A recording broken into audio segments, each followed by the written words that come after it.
What's up, YouTube? First and foremost, shout out to Alien Army. Raise up, stand up, hit the like button, and drop a comment. If you don't know what to put as a comment, alien emoji, hi, a thumbs up. If it's the first time you're watching one of my videos, Alien Army are people that roll with me, heavy. They roll with me strong.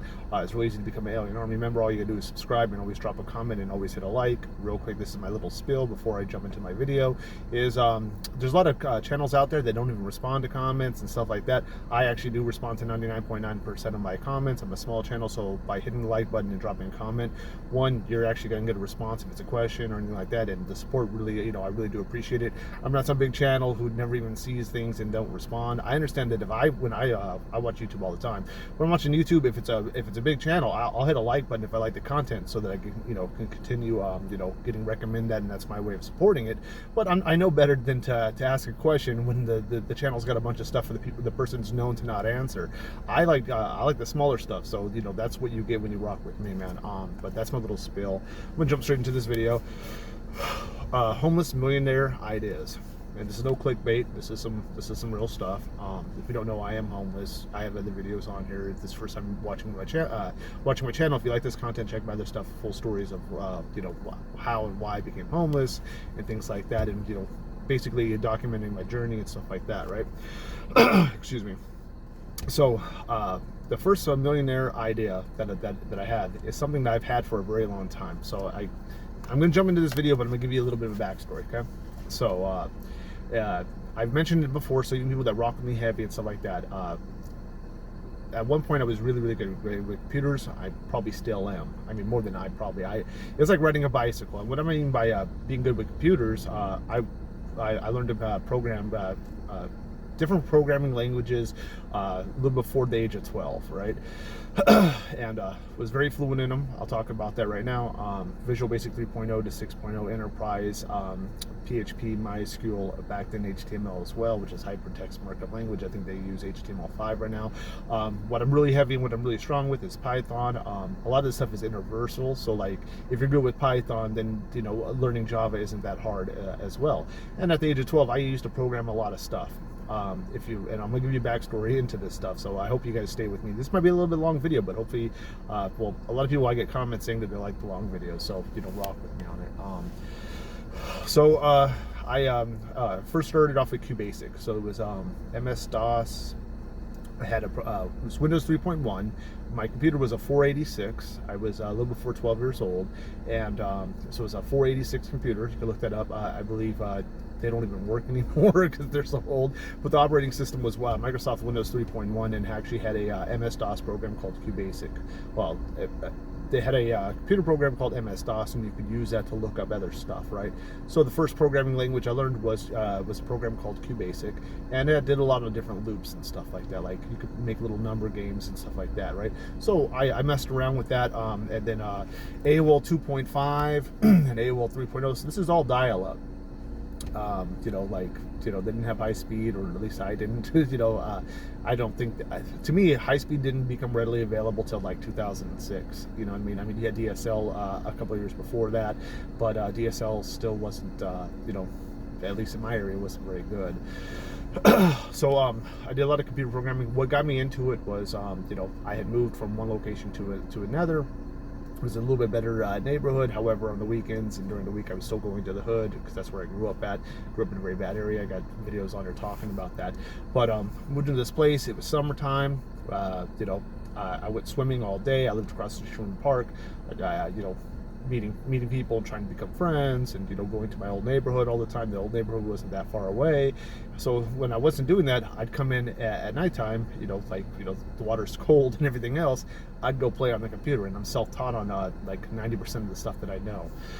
I used to use those AOL 2.5 and AOL 3.0 disc. I actually remember starting out with AOL 2.5, and you'd get those CD-ROMs, and you'd get them like outside liquor stores, you get them inside liquor stores, you got them outside convenience stores, you got them in grocery stores, you got them at gas stations, and they all had a code for a 30-day free trial. And back then, you didn't even have to put in a credit card number or a debit card number to go ahead and activate that. You just used the code on that, and I had stacks and stuff, and it was all 30-day stuff, right? I'd take those things and I'd go ahead and got free internet. You know, like basically I did need to get a modem, and how I got the computer. My sister was dating this guy. His mom and dad got a new computer, and they were going to throw the old one away, give it to her. I don't even know if the 486 back then was even good. It was, you know, everything was bad, to tell you the truth. It seemed good at the time because it's new and it's adventurous, right? So she got the computer, brought it in, plugged it in, and had a modem. And I believe the first modem was like 24K, and then I believe it went up to 56K at, you know, a year later or something like that, right? So had a modem, and the modem was dial-up, and get one of those discs, you put it in there, you get your free month, because there was no way in hell that I could afford that, and you know, I grew up poor, so nobody had any money for this stuff, right? So I jump on there, and what you could do is just, there wasn't a lot of websites and stuff like that. However, they had AOL chat rooms. So I was a little kid, and what's the first thing you do? You go in there and you talk crap. That's what I do. Like, oh, I get to cuss at people that are far away. You know what I mean? I think that's what was going through my mind, you know, in hindsight. But I went in a chat room and I ran my mouth. And once I ran my mouth, I got punted offline. And that's what they called it back then. It was called punters. And it basically would send you the instant messages utilized HTML, and there's certain HTML strings that would lag you up, or send so many instant messages so fast that it would freeze up your screen and knock you offline, because the internet was like 2 kbs back then, if that, you know. It said 56K, so maybe it's 56 kb, you know, the strongest it could probably be, you know. So I got booted offline, and that really pissed me off. I was like, oh, somebody could knock me offline. I want to do that, you know. And I hop in there, and I'm trying to give myself a punter program. So I go back to the same chat room, and I'm like, you know, hey, you know, it wasn't right away. It was like within a couple days, you know, like it wasn't like I was on there like, I gotta get it. I mean, I wanted it, but nonetheless, when I was on there, I was like, you know, like talking regular now. Now I'm not running my mouth. You know, they humbled me just for a little bit. And then I'm talking to people, and after, you know, a little bit, seeing the same people in the chat room for like a day or two or whatever, I'm like, hey, hey, somebody used one of these things on me. You know, that kicked me off. I didn't even know what it was called. I was like, hey, I got knocked offline and blah blah blah, and you know, like, what is that, and you know, what's the deal? And they told me, and then I was given one. And then the way my brain works is like, I don't just want to have it, I want to know how to build it. So that's the person, like, how do they make these things? And like, oh, it's programmed. These things are programmed with Visual Basic. However, I believe that, you know, I was pretty much, I think I was told that you could use C++ as well, but it was basically Visual Basic to my understanding. And back then it was Visual Basic 3.0. It didn't go all the way up to 6.0 Enterprise and all that crap, right? It might even go past that nowadays. I don't know. But so basically, with that, all that being said, is I go ahead, and they had server rooms, so you can go to a private chat room and you can type in mass mailer. You can go to server. I wish, you know, like, I don't know anybody in real life that I could talk to them about this kind of stuff, because I don't know anybody like that. You know what I mean? Like, who can, you know, date back the internet and be like, dude, I remember that, man. I remember going to the AOL keywords and typing in private chat or typing in this. I remember talking, you know, like, those rooms got banned later on. Like, you couldn't even go to you know, keyword server or mass mailer or wars. Wares, WAREZ, Wares rooms, if anybody remembers that. If people around my age that ever got into that, dude, drop it in the comment, man. That was a wild time back then. But I got Visual Basic 3.0. Went into one of those server rooms, and I still remember it to this day. I mean, my memory's not the best, but I remember, you know, / get list. You get a list of everything that that person had inside their emails, and they would be serving it out. And basically, the way that if you don't know what it is, I'm gonna try to explain it real quick. Server rooms and mass mailer rooms are people that had programs that were basically pirated, and you could go into those rooms and participate. And the big thing about it is that not only would you get those programs for free, you would ask them to send you a list of what they had, and they would have a program on their end. Some of these people did it manually, but most people had a program on their computer that was made with Visual Basic 3.0 that would email the person a list of what they have, and then you would do / send 025 or 026 or whatever the number is on the email. And back then I believe that you could have about 500 emails inside your AOL account. So Visual Basic 6.0 was like something like 6 different emails, and then you had to download each one individually. Then you had to grab those things and like basically compile all of it into one thing. I went ahead and got that, and then the internet wasn't too strong or too powerful. There was a few websites that you could learn a little bit about Visual Basic. There was no YouTube, there was nothing like that. So I went ahead and I would go to the library and we'd go to Barnes and Nobles, and I remember on one of my birthdays I got a book called Master Visual Basic 3.0, and this thing was huge, man. Like it was bigger than a Bible, and I used to read that constantly. Not only did I read it, I read it. When I was at school, I would write on my notebook, source code. I'd write my own code. I knew all of the variables, the syntax errors, and all that stuff. I'd write down the kind of codes and the stuff that I was interested in doing. So even when I wasn't sitting behind a computer programming, I was writing the language down, and I was doing it as easy as me speaking right now. Do you understand? So that is going to show you a background of all that stuff. I guess I want to throw this in as well. Steve Jobs talked about the way that his slogan with Macintosh, then turning to Apple, was at one point when it's Macintosh, it was called Think Different. And he believed that people before the age of 12 or at the age of 12 and younger that learned a computer language, it would change the way that they thought, and they would be thinking differently. And I really do believe that was something that happened in my life that really changed the way I thought. The way I look at things is kind of like source code. It's not like I'm Neo from the Matrix and I'm looking at stuff, but just because you can program does not mean that you can hack into a system.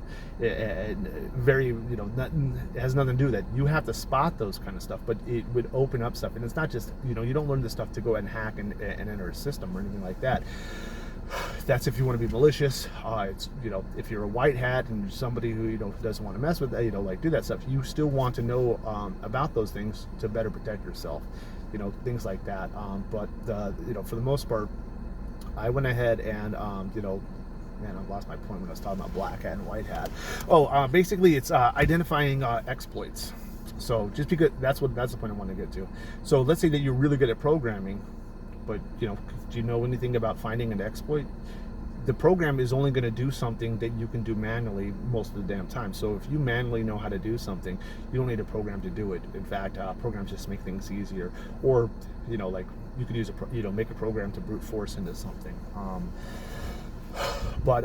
So with all that being said, one of the things that the whole spiel of me talking about this, and hopefully I didn't bore you, is that one of my millionaire ideas is all based on this right here.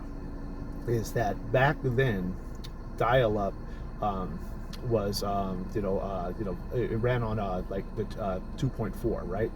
Well, 56 kbs and stuff like that, but you couldn't have your wireless router. After dial-up, it became like DSL, and DSL actually plugged into your little phone line, and it wasn't very good. Then when you got high-speed internet, it ran on 2.4, and 2.4, the portable phones, that was the stuff. And then you couldn't really have like microwaves that run on 2.5, and your portable home phones ran on 2.4, and then the actual wireless router itself, or the router itself, ran on 2.4, the same as your phone line. Excuse me a second. Sorry about that quick transition. Felt like I was rambling for a second. I wanted to gather my thoughts. Also, it's 81 degrees, even though it's muggy and it's very humid. The humidity is very high. When I'm recording in my little house, or my little homeless station or office, or whatever you want to call it, my vehicle, my car, and I'm recording, I cannot have the air conditioning blowing from the top, only from the bottom, and I have to have a light, otherwise it picks up too much on the phone. So want to jump in this. I think I'll be a little bit more clear-headed. I think I'll be a little bit more concise on what I'm talking about, but I think I'm leaving everything else that I rambled in there just so you could follow along. The whole point of me talking about the computer languages was basically showing a little bit of background on how I think and some of the stuff that I know that that I found very interesting, and that basically before getting into computer programming and stuff like that, the way that my mind works is like, I guess my mind changed when I learned how to computer program, and I didn't just do it when I was 12 years old. Just to reiterate, I did it all before 12. I did it all the way to like past the age of 21. I'm a lot older, a lot older now. It's like riding a bicycle. Could I jump in there and do the same thing? Yeah, it'd probably just take me a little bit longer for me to get the groove back. But I know all that crap still. I suspect I do. Starting to get sidetracked again. Try not to though. So back then, when I saw how and this is going to get into the millionaire idea, is back then I saw the evolution of what my household and what my friends' households looked like with no internet, then to what it did look like internet, then from what it looking like to internet to just a little bit faster with DSL, then a little bit faster with actual wireless internet, right? Without DSL, right? And I noticed, like my computer programming stuff, I wrote programs that would, knock people offline. I actually invented the one instant messenger punt. I guess I should go ahead and talk about this real quick too. I invented the one instant messenger punt. I made different programs. I'm not going to talk about what they are. A lot of them were good. I made a media player, and I do want to talk about this. I did create a keylogger before it was even known as a keylogger. And the purposes was not malicious whatsoever. What it was I made a media player, and back then people had different media players, but they'd have to be in an AOL chat room to do like / play song Snoop Dogg, and those songs had to be in the actual same file on their computer as the AOL sounds, like / S dropper. You got mail. I made a media player that you could have your music anywhere you wanted, and you can make it play without being in a chat room where you typed it. You still had to type it on your computer. So and that's how part of the keylogger came to be. And it was because it monitored keystrokes, so that if you press P space, like P would be for play, then you do space, and then you typed in Snoop Dogg. It didn't matter if you were typing on a WordPad or you just had your desktop open and you couldn't type at all. It knew your keystrokes. You typed that, and it played that song. I did that, and of course, back then when a lot of my programs, they were password protected, and I encrypted my source code, right? I'd give it to people that I was cool with on the internet. I didn't give it to everybody, I wanted to be exclusive, you know what I'm saying? And I don't remember my rules of what would make somebody, like I guess I had to be cool with you to give it to you, right? And I would tell people not to share the password. Somebody went ahead and got my program without my knowledge, couldn't get the password, and did a technique called hexing it and getting my source code. And then he used that part to go ahead and be like, I could use this to steal people's passwords and whatever they type on the computer, basically spy on people. And that went on for a while, and then of course, big companies went ahead and stole that kind of source code and sold it as a way for parents to monitor their children. But when all along it was made for like I made it for this. Somebody would have made it eventually, but I made it for a media program. So I guess that kind of shows my skill level with that stuff. And that would have been a millionaire thing if I had the forethought of doing that for that and selling it to a company or whatever. But that's not the point of this video. The point of this video is my homeless millionaire ideas. So I saw the development of the internet, and this is the point. So no more sidetracks, no more long stories, at least for the foreseeable future. I saw portable phones ran on 2.4 gigahertz. I saw that wireless routers ran on 2.4 gigahertz. I saw that microwaves run on 2.5. Now, I seen a video where Neil deGrasse says that a microwave just basically vibrates something so much that the friction of it vibrating is what actually heats it up. I don't know if that to be true or not, but this is the exploit. This is the exploit of the millionaire idea. there's different frequencies, and these frequencies do different stuff. A portable phone would be at 2.4, right? A wireless router inside your house would run on 2.4. A frequency of 2.5 heats up food. So a wireless frequency of 2.4 would give you, faster internet, right? Then you have 5G, which it runs on 5.250 through 5.350 gigahertz, right? So it's still, they call it 5G and stuff like that. Why did it take years for them to be like, wait a minute, let's search different bands, let's search for different frequencies, and then let's find what's really stable and what's faster? Why? Because that's what they release out to the public. They would have known this right away. So back then, and it could still be done now, is what happens if you go ahead and you start checking different frequencies? What about the frequencies that could be anti-gravity? What about frequencies that actually could shatter something, that could be actually weaponized, where this frequency pointed at this would bust a bowling ball, or this frequency would make this thing lighter? What about actually being able to do that thing that was on the movie The Fly, where you could teleport from one pod to the next? It's all the same. It's all the same concept. So theoretically, all this stuff is possible, and I'd like to explain how it is possible. Sending a phone call, my voice might not be carbon, like something like a carbon box, or carbon is in my flesh. You know what I'm saying? However, that information is being sent to another person. It's being transmitted and being received, right? So, you can hear from right here, and you can talk from right here. You know what I'm saying? Got a talking and receiving. You know what I'm saying? And all that stuff. And then on top of all that stuff, with three-way calling, that's relays, and that's what the internet actually back then. The whole concept of all of it was. I know that they said it was made by the military and stuff like that. I don't believe that at all. I believe the story of the college kids that went ahead and could dial into a system, and then dialing in the system, they actually could go ahead and use that to make bridges, and those bridges would be able to be three-way calling. You know what I'm saying? So you have all these people calling into one thing, and then it could all be on there, or they could go ahead and call and then make another call and then bridge it over, and it's just relays, essentially, right? And then, wait a minute, everybody like that? Well, America Online, everybody can go ahead and do the same damn thing and use a thing called a router, dialing in, the modem dialing into a system, and then from that system, connect everybody else, right? It's all the same premise. When you look at all that stuff and you talk about technology, and all the different advances that happened with technology, right? A lot of this stuff is based on primitive stuff that we've already had. So, if I wanted to make millions of dollars, one, I wouldn't patent anything that I created. But my homeless millionaire idea was, let's say, for example, somebody's like, hey, I got $50,000 to $100,000, and I like the way you're talking about this alien. How could you develop this? Well, I would probably work, I would work around the clock on it.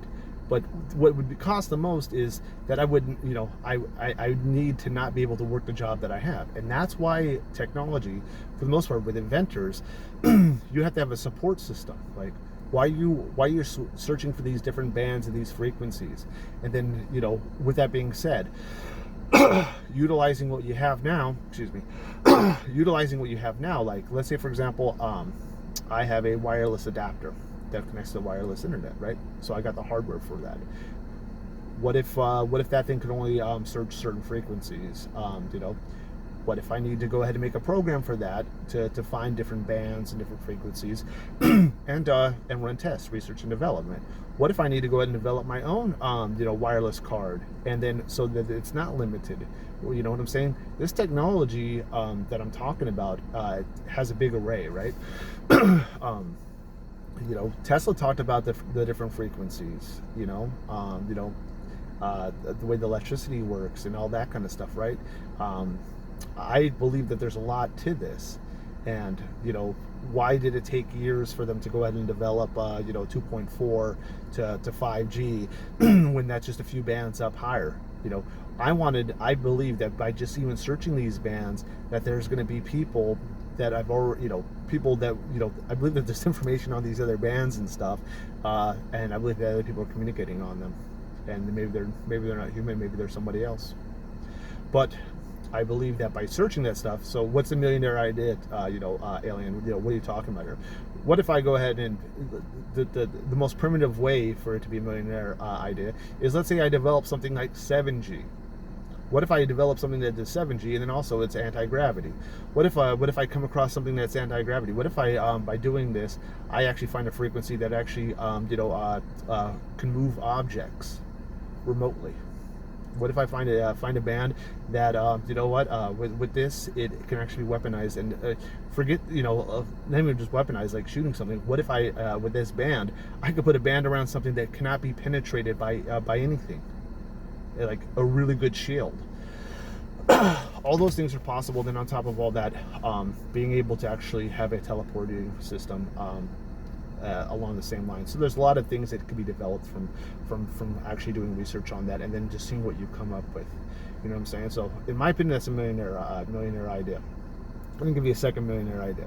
Let's say, for example, I had the time and had the money and had the resources, and it wouldn't be, a crazy amount of money.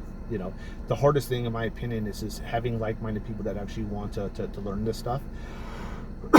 Well, learn this stuff, research this stuff, and actually develop this stuff yourself. So, research and development, and then actually, coming up with your own conclusions of how you're going to go ahead and achieve this, and with trial and error. You know what I'm saying? Basically, all the research and development system, right, is 0-point energy.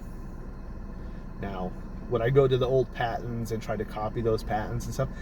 No. I mean, would it be a good idea if those old patents actually had substantial amounts of information that you could duplicate it, and then you have it, and then you could release it to the public? Of course, that'd be great. The truth is that's not going to be in there. However, there's some, like, those things are half-truths, right? This is just my opinion. Those things are half-truths, and that's great that it's half a truth, but is it a full lie? Of course it is. They're not going to tell you how to do that stuff. But if you read the stuff where they actually, in their interviews and stuff like that, and the Y-Files has something on there, and hearing all of that, people were like, hey, I was able to do this because I altered the carburetor. That'd be the first thing that I'd go for then. I wouldn't, I'd go ahead and I'd get a motorcycle. I mean, this one of the people that they talked about was, that he had busted the carburetor on a lawnmower.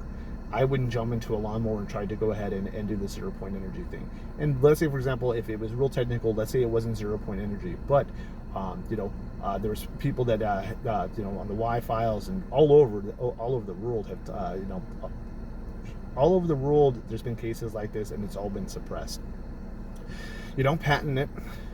I guess this is my little spill. You don't patent it, you release it to the public. Where do you get the money? Well, you're the one who went ahead and spent a bunch of time doing this. There's going to be other people that are really impressed that you went ahead and you threw that out there, that they are going to give you a job for the research and development that they might be looking to in the future.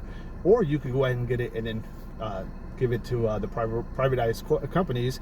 They pay you off. It sits on the shelf and never goes out to America, or to the people. I wouldn't do that. I personally would invent this stuff, give it out for free, and then know that good karma, somebody's going to come back and be like, we want you on our team. And if somebody didn't do it, like, I wouldn't be doing that in the hopes of that. I would be doing it because I want to help everybody else out. But I believe that somebody would come around. If they didn't, then it's okay. I wasn't doing it for that anyways. I was, it'd be cool if it did, but that's not the real reason. Helping everybody out, everybody out is the real reason, right? So, but let's say, for example, it's not real 0-point energy. Okay, it's not real 0-point energy. However, a pint of gasoline made it over 200 miles. You could really, and that was on a carbureted vehicle, I believe. And then there's people, that say that even it doesn't have a carburetor, they were able to make modifications and stuff like that, right? That's what I would be spending my time on. So let's say, for example, I had millions of dollars. Of course, I want to end homelessness, like I've always said. But if I had millions of dollars, I would be researching this stuff, and I'd be trying to give it out to everybody. And let's say, for example, I guess that's my millionaire ideas. If I was an inventor, I would not be inventing a new toothbrush. I would not be inventing a new T-shirt. I would be trying to invent 0-point energy. I would be trying to invent ways that regular cars can utilize even more lower gas for higher mileage without anything too crazy. Maybe even engines that run on water. You know, those are my millionaire ideas. And of course, the very first one would be, I would love to be able to make, and technically, transporting something from one space, spot to another, like downloading a movie. Let's say that you downloaded a movie, from one person to the next on there. It's not carbon, but that is data. That is a sizable stuff. If you're able to move that, then theoretically you're able to move anything. It just might not be on the same frequency. It might just be that you need a different, network. It might just mean that you need a different, like hardware that can actually accommodate that. Maybe, but it's so similar to a phone call, like how a phone call works and how a phone works. Is as simple as how the internet works. It's all based on the same technology, the same premise, right? That same premise can be used for multiple applications, is basically the bottom line of what I'm saying. I do feel like I rambled a little bit. I did have almost a full Rehab Monster, not sponsored by them, but I drink about 2 energy drinks a week. I try not to have them very much, but I need to wake up. Those are my millionaire ideas. I have more, but I don't want this thing too long, and it's been a couple days since I posted a video. Please subscribe if you're new. Please drop your comments. Tell me what your ideas are. If somebody actually went ahead and said, Alien, let's create this technology. I got a little bit of money. You don't need to go ahead and do gig apps. I got this great garage. I got this electricity. I got this transponder. I'd probably do it. Oh, I guess real quick too is just, I would also, millionaire ideas. If you wanted to find real aliens and stuff and wanted to go on an excursion, I could go ahead and find aliens. That's no problem. You know what I'm saying? Let's say, for example, and people are going to say I'm nuts, but I'm dead serious. Let's say, for example, there's a wanted sign for $1 billion to find proof of Bigfoot. I could find them. The hardest thing of all that stuff is stopping your day life, your daytime job. Stop doing the stuff that you need to do. So it needs to be like-minded people, like somebody like me. I don't have a wife, never married, no kids. I have, I'm committed to myself and trying to better myself. I have good friends and stuff like that, of course. But I could go ahead and like if somebody called a married person and said, hey, I'm going on a cruise ship right now, do you want to get on here, yes or no? They'd say, no, I have to make arrangements for my kids. I don't have to make any arrangements. The only arrangements I really need to make is do I have enough gas money to get over there, or how I'm going to get over there, and something like that, you know what I mean? But like I said, I don't want to make the video too long, man. I hope you guys rock with me. Hopefully this actually breaks the algorithm on YouTube, and my little channel can grow a whole lot more. I want to thank everybody for rocking with me. If you actually do want to show love or show support and throw me a donation, I always put my Cash App in my description. It's the same as my YouTube name, AlienAscend. And I want to thank you guys so much.